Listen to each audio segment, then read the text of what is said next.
Soy Fernando Díaz Villanueva, hoy es 21 de junio de 2021 y esto es La Contracrónica.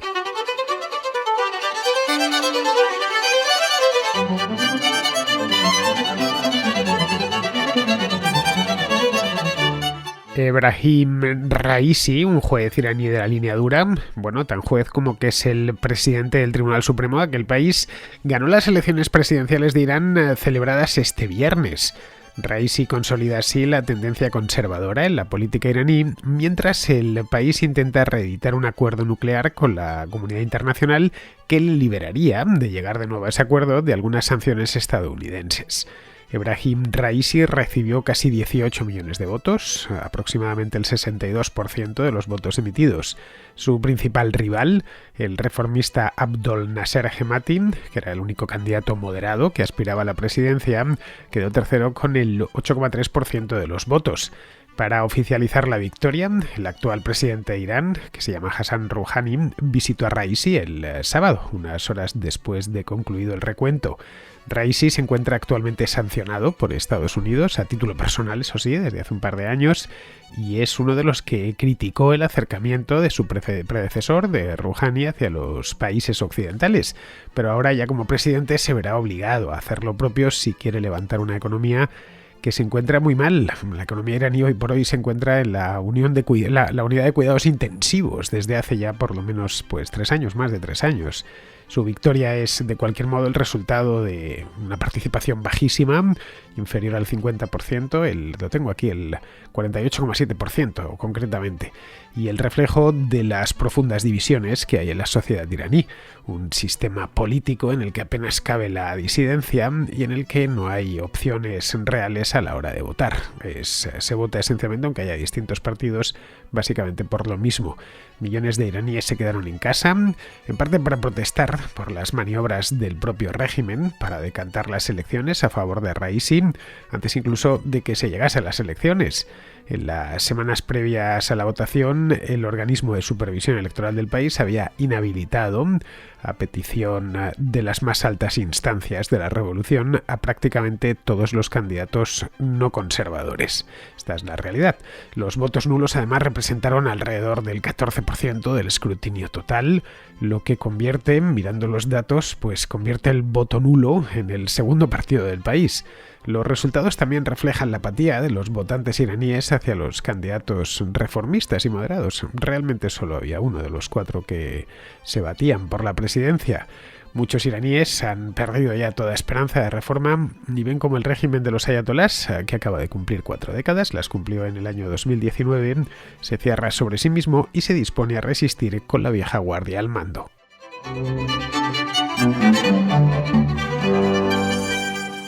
Los iraníes acudieron a las urnas el pasado viernes para elegir a un nuevo presidente. En la República Islámica de Irán se celebran elecciones además bastantes, estas no son las únicas. Las presidenciales, que son las que tuvieron lugar el viernes pasado, se celebran cada 4 años. Las últimas fueron en el año 2017, recuerdo haber hecho programas sobre ellas en las que volvió a ganar Hassan Rouhani, y las ganó en aquel entonces él mismo. Él había ganado ya en 2013 y volvió a ganar en el año 2017. Esta república, lo hemos hablado aquí alguna vez en la contracrónica de la República Islámica de Irán, tiene un sistema político un tanto peculiar. Formalmente es una república parlamentaria que de primeras, así, si le echas solo un vistazo por encima, no difiere mucho de otras. Pero la realidad es que sí lo hace. Una vez te detienes y pasas a estudiar un poco las estructuras de poder del país, ves que que es un caso único en el mundo. No existe otra cosa igual, ni en el mundo islámico ni fuera del mundo islámico. Irán no es una tiranía teocrática como, por ejemplo, no lo sé, Arabia Saudita o cualquiera de estos emiratos en los que el poder político y religioso es un poder absoluto, especialmente en la península arábiga, y no hay, aunque haya parlamento, no dejan de ser unos simples títeres. Tampoco es una dictadura árabe tradicional al estilo de Siria. No olvidemos que Irán no es un país árabe, son persas, y aunque son musulmanes, no hablan árabe. Allí en Irán el jefe de Estado no es el presidente. O sea, se hacen elecciones presidenciales, pero no es el presidente el jefe de Estado. Ahí el jefe de Estado es el llamado líder supremo.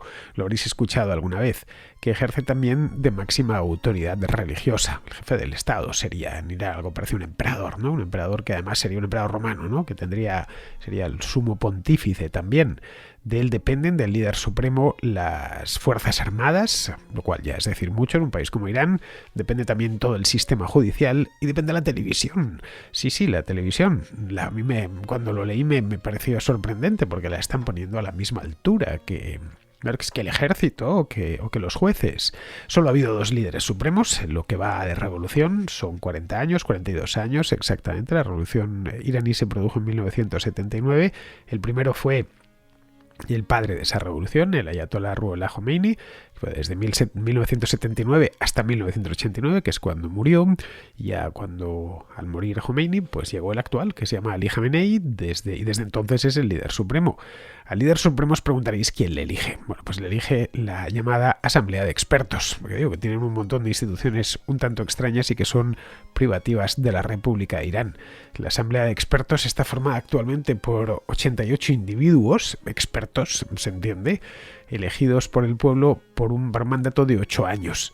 Llevan, claro, 32 años desde el 89 sin elegir a un líder supremo, porque el cargo de líder supremo es vitalicio, a no ser como el del Papa, vamos, teniendo en cuenta que es un líder religioso, a no ser que decida por enfermedad o porque está harto marcharse. En principio, si tiene voluntad, el líder supremo se puede quedar ahí el tiempo que quiera. Khamenei tiene actualmente 82 años, nació en el 39. Así que es posible, o probable por lo menos, que esta misma década, la década de los años 20, pues tenga que cambiar de líder supremo. Podría ser que no, que este hombre tenga una longevidad fuera de lo común al estilo de Matusalén y que llegue a los 100 años. En ese caso aún todavía le quedan, 20 años por delante. Vamos, en circunstancias normales es probable que a lo largo de los próximos años se vean, la Asamblea de Expertos tenga que hacer su trabajo por primera vez en mucho tiempo, en 30 y tantos años. Luego ya por debajo del líder supremo está el presidente de la República, que a pesar de ese nombre hace las veces de un primer ministro. Él es el que forma gobierno. Se le elige por sufragio universal cada 4 años, y sufragio universal para ambos sexos, por supuesto, y solo puede tener 2 mandatos. Rouhani ya no se podía presentar más veces porque ganó en 2013, volvió a ganar en 2017 y ahora ya se tenía que retirar. Los candidatos, de cualquier modo, no se puede presentar cualquiera. Los candidatos los tiene que supervisar personalmente el líder supremo y dar su autorización. En este caso, Ali Khamenei ha avisado a todos los candidatos, los 4 que se presentaban, y los tiene que autorizar también otra institución típicamente iraní que se llama Consejo de los Guardianes de la Revolución, se entiende. Es un consejo pequeñito, solo tiene 12 miembros, que está compuesto a partes iguales por teólogos y por juristas. Los teólogos los nombra el líder supremo y los juristas los nombra el Parlamento. Como vemos, la cosa no es en absoluto sencilla. Ya decía que de primeras parece una democracia parlamentaria, pero no lo es del todo.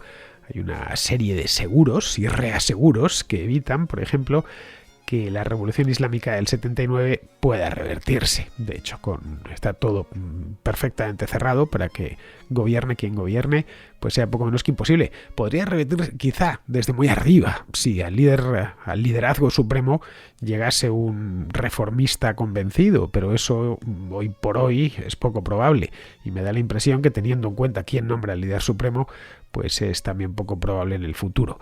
Es decir, que si bajásemos al presidente, por ejemplo, que lo eligen los propios iraníes, por muy aperturista que sea ese presidente, no podrá invertir esa tendencia. De hecho, si es especialmente aperturista o se le percibe como tal, simplemente no se podrá presentar, porque el líder supremo o el Consejo de los Guardianes se lo impedirá, que eso es lo que pasa normalmente. Cuando aparece uno que es un poquito más aperturista, más reformista de lo permitido, vamos, pues se le impide el acceso a las elecciones. Ha pasado esta vez y es algo bastante común. En fin, esto conduce, como no podía ser de otra manera, a que muchos iraníes se sientan marginados dentro de este sistema político. Consienten que el sistema efectivamente tiene elecciones y que pueden participar en política a través de una serie de partidos que están autorizados y que pueden llegar incluso a presentarse para el Parlamento o a entidades locales, pero dentro de un orden, dentro de unos carriles muy bien marcados.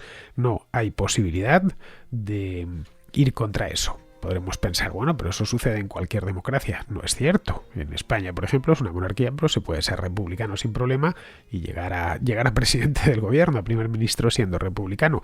Nada, absolutamente nada lo impide. Lo que no puedes es, ni en España ni en ningún otro país, saltarte la Constitución, pero por supuesto la puedes reformar desde el propio Parlamento. En fin, esto en Irán no pasa, vamos, ni remotamente. Está todo muy encerrado, empezando por la propia Constitución, que se hizo poco después de la revolución en el 79. Así que muchos iraníes, como os decía, no se sienten representados allí. Consideran que el sistema no se puede cambiar desde dentro y tampoco se puede hacer desde fuera, porque desde fuera, de una manera no formal, vamos, que no se puede cambiar desde el Parlamento ni desde las instituciones, pero tampoco desde la calle, porque las manifestaciones, como bien sabemos, y de vez en cuando hay algunas, son sofocadas sin escatimar represión y penas de cárcel ejemplares. Hay un montón y si no te gusta el país, pues te vas. Hay un montón de exiliados iraníes en Europa y en Estados Unidos. Bueno, el resultado último lo tenemos en estas elecciones del viernes. Ha participado muy poca gente, menos de la mitad, os decía antes. Tengo aquí la cifra exacta, el 48,3%. Y el 14% de los que lo han hecho han emitido votos nulos a modo de boicot activo de las elecciones. El 52% que no ha ido a votar ha sido boicot pasivo. A ver, ¿por qué no lo han hecho? Pues simplemente porque no se sentían representados. No se puede explicar de otra manera. Podrían haberlo estado de haber permitido el Consejo de los Guardianes y el líder supremo que se presentasen otro tipo de candidatos. Pero ninguno de los dos lo hizo, así que había lo que había. El menú era bastante limitado, tenía solo 4 platos. Bueno, de cualquier manera, si miramos a los datos, votaron en total 28 millones de personas. Sí, claro, es una participación históricamente baja, es del 48%, pero es que he ido a mirar las participaciones. Podremos pensar, esto siempre ha sido así. No, en 2017 sí había esperanza. En 2017 la participación fue del 73%, vamos, una cosa normal, y en 2013 del 72%. Las encuestas previas a la votación del viernes habían pronosticado una participación bajísima, es decir, que los iraníes, al menos a los encuestadores, les decían la verdad, pues yo no voy a ir a votar. Así que las autoridades decidieron extender el horario de votación hasta las 2 de la mañana, sí, tal cual. Mantuvieron abiertos los centros electorales hasta ya bien entrada la madrugada. El régimen, además, tradicionalmente ha promocionado la participación en las elecciones, en las presidenciales y en todas las que se celebran, para presumir en el extranjero del grado de consentimiento por parte de la población. Básicamente la idea era: nosotros no necesitamos una democracia liberal al estilo de la europea o de la americana, porque tenemos un régimen democrático, una democracia distinta, bueno, como aquella que decía Franco, ¿no? La democracia orgánica, pues en este caso es una democracia islámica que es perfectamente operativa entre nosotros, y ahí están las cifras de participación, que siempre son muy altas, más altas de hecho que en Estados Unidos o que en muchos países occidentales. Bien, este año, tal y como se puede extraer de las cifras de participación, pues el argumento tradicional se les ha venido abajo. En estas elecciones, como os decía, se presentaban 4. Ebrahim Raisi, que ha sido el ganador, es del partido, los nombres de los partidos en Irán son fantásticos. Este se llama Partido Sociedad del Clero Combatiente, tal cual, traduciéndolo del farsi, claro. Sí, partido de... Sí, efectivamente, de la Sociedad del Clero Combatiente. Es que lo estoy mirando por si me he equivocado al traducirlo. No, al traducirlo del inglés. Es que es tal cual, es que se traduce de esta manera. Luego había otro, este es el que ha ganado, el que será el próximo presidente de Irán, vamos, y además ha ganado con, ya digo, un 62% de los votos, muy por encima del segundo que sacó un Rexae, que sacó un 11,7%. Nada. Bueno, el segundo es Mohsen Rexae, que es del Frente Islámico de Resistencia. El tercero es Abdol Nasser Hemati, que os decía antes, el aperturista, si queréis podéis ponerlo entre comillas, que este tiene otro nombre estupendo, se llama Partido Ejecutivos de la Construcción, es un partido tecnocrático. Y el último, el cuarto, es Amir Hossein Ghazizadeh, que es del Partido de la Ley Islámica. Mira, el más moderado, el más centradito de todos era Hemati, pero vamos, moderado dentro de un orden. A ver, aquí tampoco nos vamos a volver locos. Si el Consejo de los Guardianes le dejó presentarse, fue porque no pone en duda la naturaleza del régimen, por ninguna otra razón. De haberla puesto en duda en cualquier cosa, aunque fuese en un asuntillo menor, no hubiera tenido posibilidad de hacerlo. Bueno, de hecho, este hombre el Hemati es un hombre del régimen. Si echamos un vistazo a su currículum, antes, un hombre concretamente de Rouhani, muy 100% de Rouhani. Fue gobernador del Banco Central de Irán, fue también embajador en China, pero bueno, dentro de lo que se presentaba en estas elecciones era lo más moderado que había.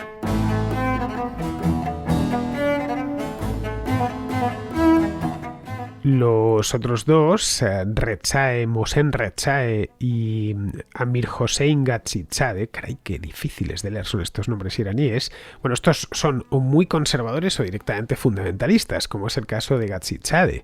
Rezae es un excomandante de la Guardia Revolucionaria. Es muy famoso este hombre por sus declaraciones incendiarias, dejémoslo ahí, contra Estados Unidos y contra Occidente en general. Y esta es la cuarta vez que se presenta a las elecciones. No tiene suerte, se ve. Tiene un público, se ha quedado segundo, eso sí, un público de los más radicales, el 12% aproximadamente del electorado, pero no consigue pasar de ahí. Este hombre no puede salir ni siquiera, Rezae no puede ni siquiera salir de Irán, porque no ya los Estados Unidos, la Interpol. La Interpol lo busca desde el año 2007 por su presunta participación en el atentado aquel de 1994 contra un centro cultural judío en Buenos Aires. Bueno, al final, dejando a un lado los perdedores, no sabemos si Rezae volverá a intentarlo dentro de 4 años o no. Al final ha ganado quien se preveía que iba a hacerlo. Si echemos un vistazo a las encuestas, no ha habido ninguna sorpresa. Ebrahim Raisi ya se presentó, como os decía antes, en el año 2017 y en aquel entonces lo hizo bastante bien. Sacó un 40% de los votos las últimas elecciones, aquí lo tengo, casi el 38,2% frente a Rouhani, que sacó el 57,1%. Es un hombre que tiene ya cierta edad, es un clérigo, eso sí, por eso va con turbante, tiene 60 años, por lo que recuerda aún la revolución, nació en 1960, vamos que le pilló jovencito, con 18 y 19 años, es alguien 100% del régimen, es miembro de la Asamblea de Expertos y prácticamente toda su vida la ha dedicado a la judicatura. Actualmente es el presidente del Tribunal Supremo, un cargo que entiendo yo que dejará ha dejado ya para poder ser presidente, y antes de eso fue fiscal general del Estado. Es, como os decía al principio, un tipo de la línea dura. A quien al parecer no le tiemblan las manos con los opositores. Siendo juez no le temblaban lo más mínimo. Tiene vínculos muy estrechos con la Guardia Revolucionaria de Irán y una relación muy cercana, por no decir cercanísima, con Ali Khamenei, que es el líder supremo. Vamos, al parecer creció su figura política, más que política, su figura judicial, porque él, ya digo, no tiene un historial político muy nutrido. Esa ha sido esencialmente, aunque la justicia y la política en un país como Irán suelen ir de la mano, pero siempre ha estado muy cerca de Khamenei. En Irán es muy conocido por su papel en un macroproceso que hubo en los años 80, en el 88 exactamente, en el que se condenó a muerte a miles de presos políticos, y eso todavía se recuerda, a pesar de que han pasado más de 30 años. También ya más recientemente ha sentenciado, mejor dicho, encarcelamientos masivos de periodistas, de activistas políticos, disidentes de todo tipo, incluso ciudadanos con doble ciudadanía, algunos incluso estadounidenses. Bien, no hace falta que diga mucho más. Como presentación creo que sobra. A partir de aquí ya sabemos lo que se puede esperar de él. En el ámbito internacional, si bien no se opone al acuerdo nuclear con las principales potencias mundiales, como aquel que se firmó en el año 2015, se espera que su administración enfoque su política exterior hacia Rusia y hacia China, es decir, una postura que el líder supremo ha favorecido durante muchísimo tiempo. Vamos, que no se va a inclinar a Occidente. A lo sumo buscar un acuerdo que trate de sacar para que puedan exportar petróleo. Lo siguen exportando, pero ahora tienen 1000 problemas para hacerlo. Y en un país que esencialmente depende de las exportaciones de crudo, pues lo están pasando especialmente mal. Pero vamos, para los iraníes el tema del acuerdo nuclear les importa en tanto en cuanto están preocupados por su situación económica, que es muy mala. La principal preocupación del iraní medio hoy por hoy son las dificultades económicas, que van mucho más allá de la pandemia. Las sanciones estadounidenses que se impusieron pues habían estado antes, previamente. Luego, con el acuerdo del año 2015 se levantaron y se volvieron a poner de nuevo 3 años más tarde, en 2018. Y esto agravaron una crisis económica que ya era grave en aquel entonces. Y no ha hecho más que empeorar, claro está. La inflación es muy alta en Irán, ronda el 40%, el desempleo también es bastante alto, y la moneda, la divisa local, que es el rial, está desplomada contra el dólar. Y esto ocasionó que se encarezca todo, a pesar de que la República Islámica de Irán tiene una vocación muy autárquica desde el principio, de nosotros nos lo podemos proporcionar todo y no necesitamos al resto del mundo. A pesar de eso, lo cierto es que Irán tiene que importar muchos bienes, claro está. La mayor parte de ellos los importa de China y ha de pagarlos en dólares, porque los chinos no le aceptan reales, le piden moneda fuerte, como no podía ser de otra manera. Lo que le compran a los emiratíes o los turcos, o en general, lo que compran allá donde vayan, a sus vecinos, vamos, de Irak o de donde sean, tienen que pagarlo en dólares. De hecho, muchos iraníes durante la campaña electoral básicamente era casi la única preocupación, que votarían por el candidato que tuviese la mejor solución a la crisis económica, o directamente no votarían a nadie, porque no les solucionaba lo más mínimo. Parece ser que la mayor parte se han decantado, se han decantado la mayor parte, más del 50%, por no votar a nadie. Luego, otro tema importante son las relaciones exteriores y la seguridad nacional. Tratándose de Irán, los asuntos internos importan, pero es que es Irán, caray. No estamos hablando de un país que esté en paz con Dios y con los hombres, ¿no? Bueno, Irán con Dios está en paz, por lo menos con Alá, pero no tanto con los hombres, al menos con los hombres occidentales. Las elecciones estas han tenido lugar en medio de unas tensiones muy intensas, especialmente con Israel, lo cual tampoco es raro, porque siempre han estado llevándose mal con Israel desde el principio. Recordemos a Ahmadinejad, aquel presidente iraní que dijo textualmente que había que echar a los judíos al mar. Bueno, con Israel las cosas siguen mal, acusan a los israelíes de llevar a cabo ataques a sus instalaciones nucleares y de asesinar, en diciembre del año pasado, a Mohsen Fakhrizadeh, lo vimos aquí en una contracrónica, el general de la Guardia Revolucionaria, que era responsable del programa nuclear iraní, era físico nuclear. Además, este hombre tiene problemas con los saudíes, como bien sabemos. Así que la situación actual es delicada. Irán y Estados Unidos están tratando de rescatar aquel acuerdo nuclear de 2015 a través de conversaciones indirectas, no formales, pero indirectas en Viena, esto sí se sabe.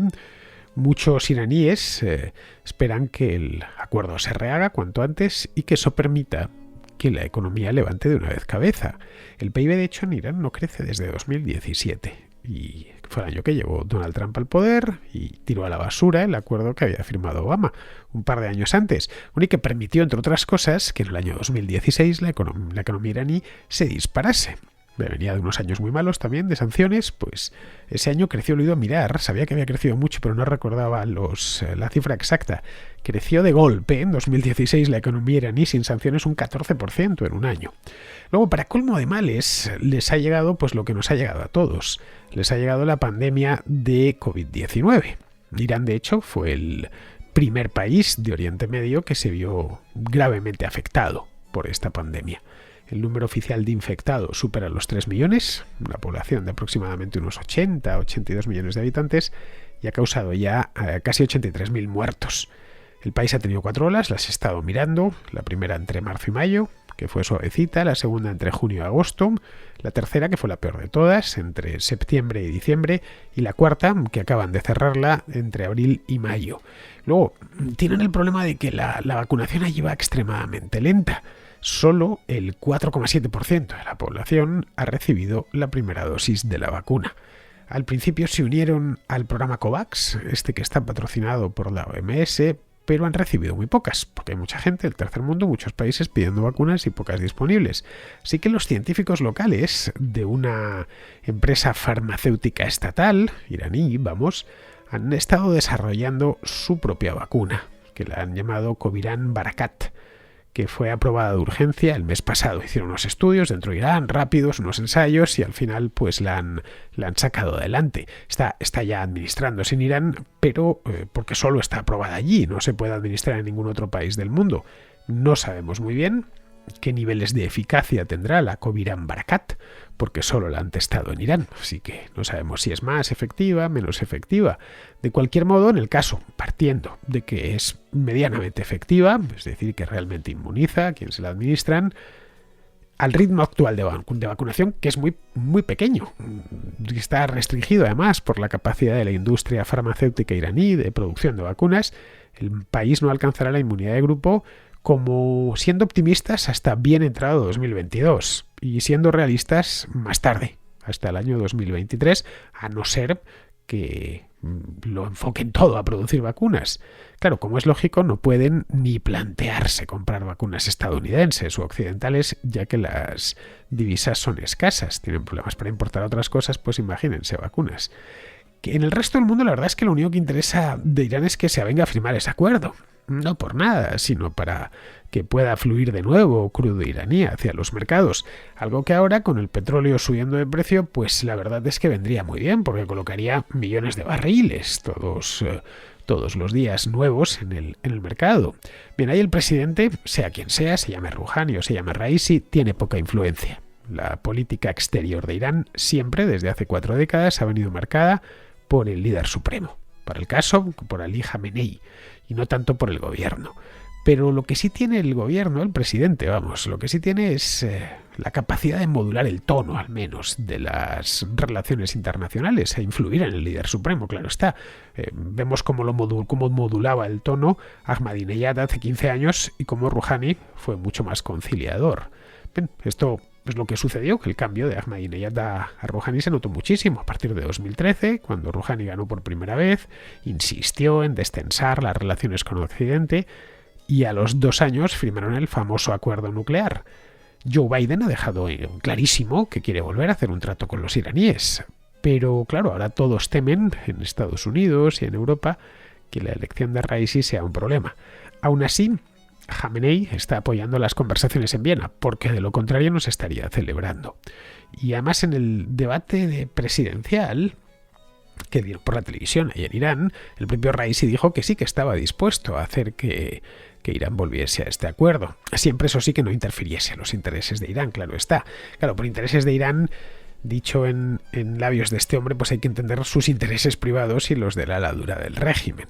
En fin, la victoria de Raisi es un mal augurio para cualquiera que espere que Irán se liberalice algún día. Así que nada en esa vía podemos esperar. Raisi se hará formalmente con el cargo dentro de poco más de un mes, a principios de agosto, y la verdad es que le espera un panorama abracadabrante, mucho peor, bastante peor, del que Rouhani se encontró hace 8 años.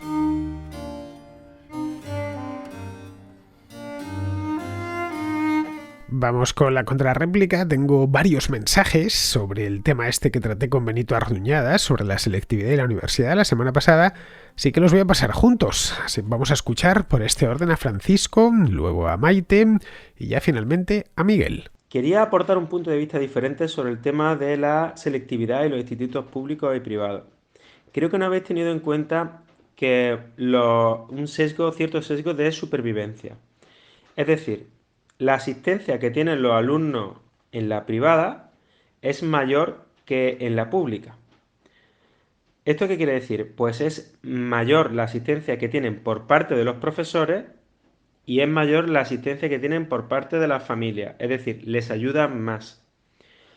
Esto provoca que haya menos abandono en la privada que en la pública, puesto que esa familia valora más la educación de media que una pública. Es decir, si tú estás haciendo un gasto extra en educación en tu casa, no es porque te importe poco la educación, es porque básicamente te importa más que la media, digámoslo así. No tiene por qué ser así, pero normalmente lo suelen valorar porque la valoración se puede medir en dinero, ¿de acuerdo?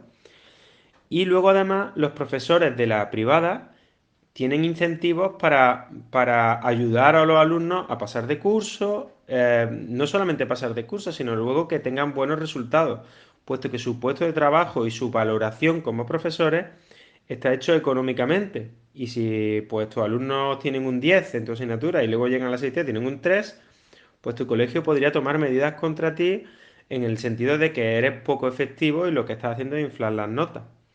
¿Esto qué provoca? Pues que como hay menos tasa de abandono y tienen mayor nivel de asistencia, los que llegan a la selectividad en la privada tienen más probabilidades de fracasar, pues llegan los más flojos y los más fuertes. Sin embargo, en la pública hay una criba de supervivencia en el que los que no han abandonado y los que han estado luchando es porque básicamente han tenido una motivación mucho más fuerte. Y por esa razón, bueno, pues los que llegan en la pública a lo mejor no solamente es que los formen mejor o que le inflen las notas en la privada. No digo que no pueda pasar. Lo que digo es que a lo mejor los que llegan son los que realmente ya han sido seleccionados como los mejores, porque los otros se han quedado atrás, debido a que no han tenido asistencia y digamos que están más curtidos motu propio en los estudios y tienen un verdadero interés. Bueno, este es mi punto de vista sobre este tema y yo tengo experiencia, yo estuve en un privado y en un público y creo que ese tipo de cosas no se suelen tener en cuenta a la hora de evaluar público y privado. Y llamo porque quería hacer una nueva puntualización sobre tu programa de la brecha universitaria.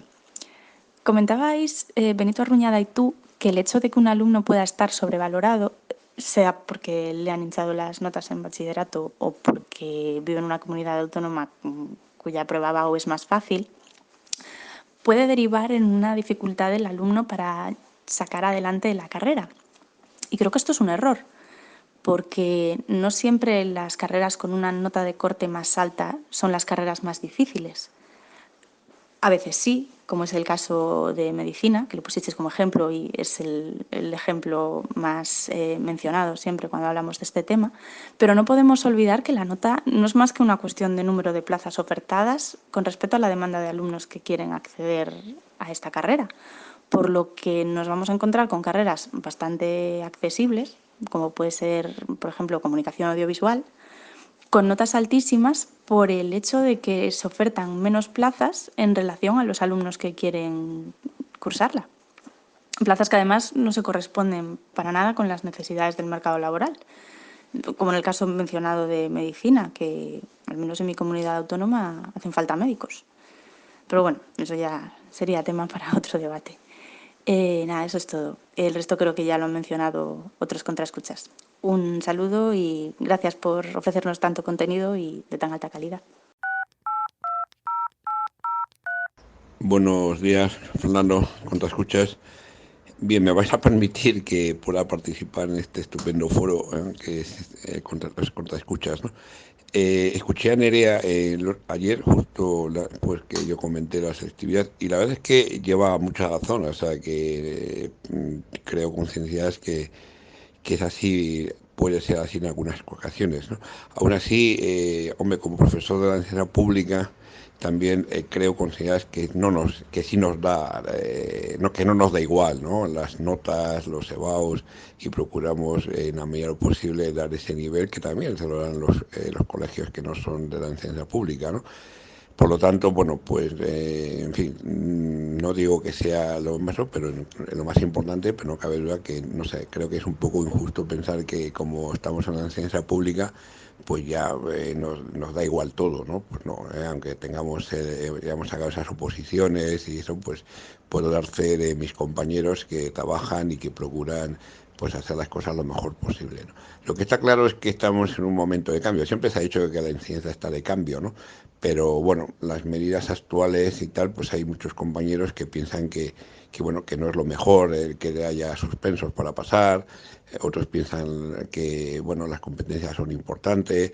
Lo que está claro es que al final pues hará falta un diálogo, cosa que ni este gobierno ni, bueno, quizás el anterior lo intentó más, pueda. Por ejemplo, ayer me extrañaba que la ministra dijera que no hay 17 autonomías con 17 selectividades diferentes, cuando es evidente que sí. O sea, posiblemente van en la línea de la fantasía de este gobierno, ¿no? Decir cosas que no tienen ninguna base de la realidad, pero bueno, eso es otro tema, ¿no? Dicho esto, pues bueno, pues animar a todos y muchas gracias por el comer. Gracias. Muchas gracias a los tres, habéis hecho tres aportes muy interesantes. La verdad es que no pensé que el tema este diese para tanto. El problema con la educación, ya sabéis que está ahí y que es un tema siempre de actualidad, pero vamos, no pensé que tuviese tanta reacción por parte de la contracomunidad, de los contraescuchas. A ver, la educación, y esto así de manera general para los tres, con la educación pasa como con otras cosas que no queda más remedio que generalizar. Y claro, eso conlleva sus riesgos. No todos los institutos públicos son un desastre, ni todos los colegios privados tienen un nivel de exigencia más alto. Tanto como los colegios como los institutos tienen que impartir, que no se nos olvide, un temario que les viene fijado desde arriba, con unos requisitos para pasar de curso que también vienen determinados por los políticos. La capacidad del colegio, del instituto, es bastante limitada. Los profesores se quejan, con muchísima razón, pero nada pueden hacer para invertir la tendencia. Algo similar pasa dentro de las universidades, ¿eh? El otro día Miguel Ángel Quintana Paz anunciaba en un artículo que The Objective que abandonaba la enseñanza universitaria. Él daba clase en una universidad de Valladolid. Sus dos razones principales, el artículo es magnífico, os invito a leerlo, eran que la universidad es hoy un asunto de pedagogos y de burócratas, y que como él no es ninguna de las dos cosas, pues no tiene ya espacio allí. En general, eso es extensible a todo el sistema educativo. No sé cómo se las apañan, pero no hacen más que empeorarlo. A veces pienso que es algo deliberado. Bien, vamos ahora con David, de Ciudad de México, que nos habla de los espacios libres de acoso. Antes que nada quisiera felicitarte por todos los excelentes programas que nos compartes. Y bueno, el tema del que quiero hablar es, la semana pasada conocí a unas personas que andaban promocionando un evento, era pues algo así como una fiesta un poco masiva, donde la temática pues era sobre el género, ¿no? Era LGBT, libre de acoso, y bueno, con todos estos elementos como de izquierda identitaria, donde pues se garantizaba que pues uno no iba a ser juzgado por no sé, por su identidad sexual, y también que habría una especie de vigilancia para vigilar que fuera un espacio libre de acoso.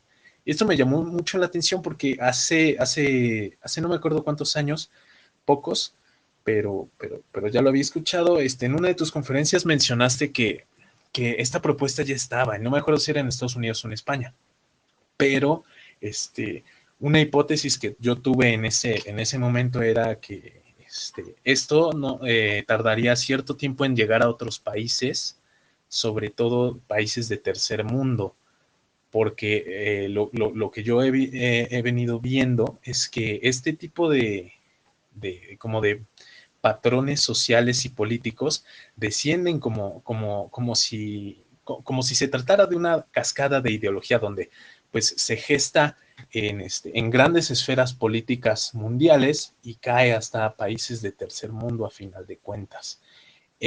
Yo tengo familia en Estados Unidos y me comentan que muchas tendencias y muchos patrones, o modas más bien, comenzaron hace muchos años allá, como por ejemplo utilizar la X, cambiando o tratando de cambiar el género a las palabras, esto en español. Pero esto se empezó a utilizar en Estados Unidos para el inglés. Pero en inglés las palabras prácticamente no tienen género. Y esto me parece muy interesante y yo quisiera saber tu opinión, porque a mí me parece que esto es una especie de colonialismo sofisticado, un remanente de colonialismo, aunque también podría ser nada más por la difusión de las redes sociales. Sin embargo, lo que yo observo es que en países de tercer mundo se adoptan estas ideologías a partir de países de primer mundo, pero los países del primer mundo muy rara vez adaptan esas ideologías que pudieran surgir en el tercer mundo a sus vidas. Y bueno, esa es como la pregunta que yo tengo, y te mando un saludo, y también a toda la comunidad de La Contra, muchas gracias. Claro, David, todas esas cosas nacen siempre en Estados Unidos y en las universidades occidentales y luego ya van distribuyéndose por el resto del mundo. Es automático, ¿eh? Primero aparecen allí, cruzan el Atlántico, generalmente las universidades o de California o de la costa este, cruzan el Atlántico, se instalan en Europa, donde todo eso se acoge con gran entusiasmo, especialmente en los lugares más antiamericanos o más anti-yanquis que hay, como las universidades francesas, y ya de ahí pasa a otras partes. Yo no creo que sea colonialismo, sinceramente, se trata simplemente de que Occidente forma una unidad cultural. Y del mismo modo que nos contagiamos las modas, la música o los estilos artísticos, también lo hacemos con las extravagancias intelectuales. A ver, esto no es nada nuevo, ¿eh? Esas mismas modas nos las hemos estado pasando los occidentales entre nosotros desde hace cientos de años. Pero bueno, también pasan a otros países no occidentales, pero tardan mucho más en llegar, si es que lo hacen, ¿eh? Países como los de mayoría islámica, o en Asia y en África, o los de Extremo Oriente, como China. Bien, seguimos con Santiago de Barcelona, que se pregunta por qué no hay memes de izquierdas. Te envío este audio para exponerte un curioso caso el cual llevo detectando desde hace tiempo que sucede. No es otra cosa que la ausencia de memes de izquierda por internet y por las redes sociales, que los cuales no veo muy pocos.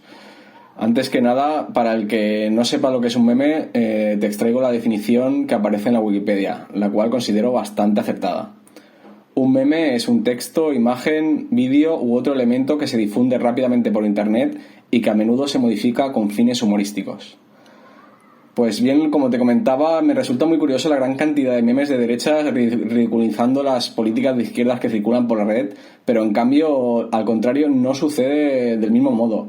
Son pocos los memes de izquierdas que se ven y la mayoría de los que veo por internet, la verdad que me parecen bastante malos, no sé, al menos es lo que a mí me parecen.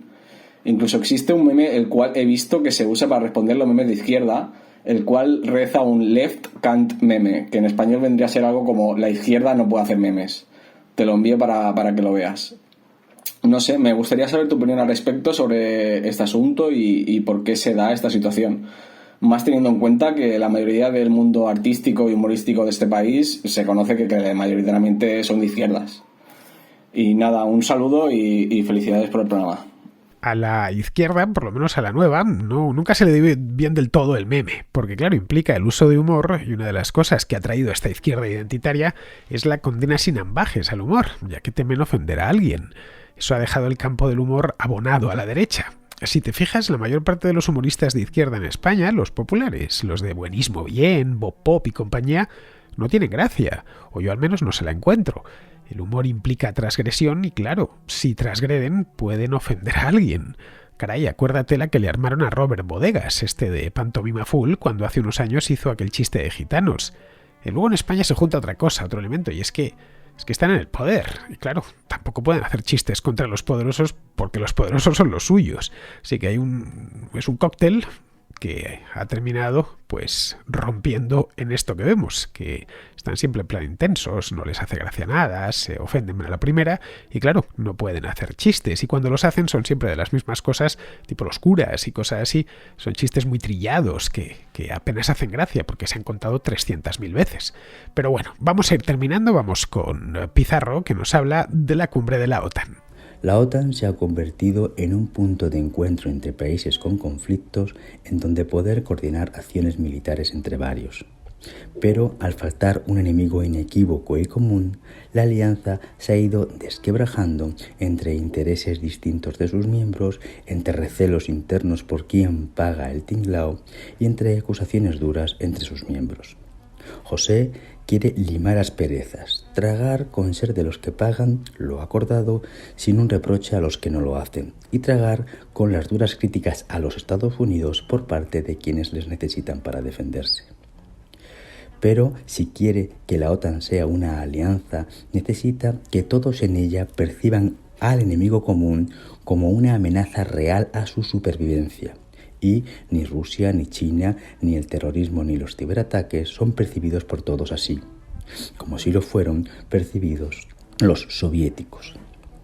La sonrisa de José volverá a hacer de la OTAN ese punto de encuentro entre países con conflictos en donde coordinar acciones militares, pero con sonrisas no se forjará de nuevo la alianza.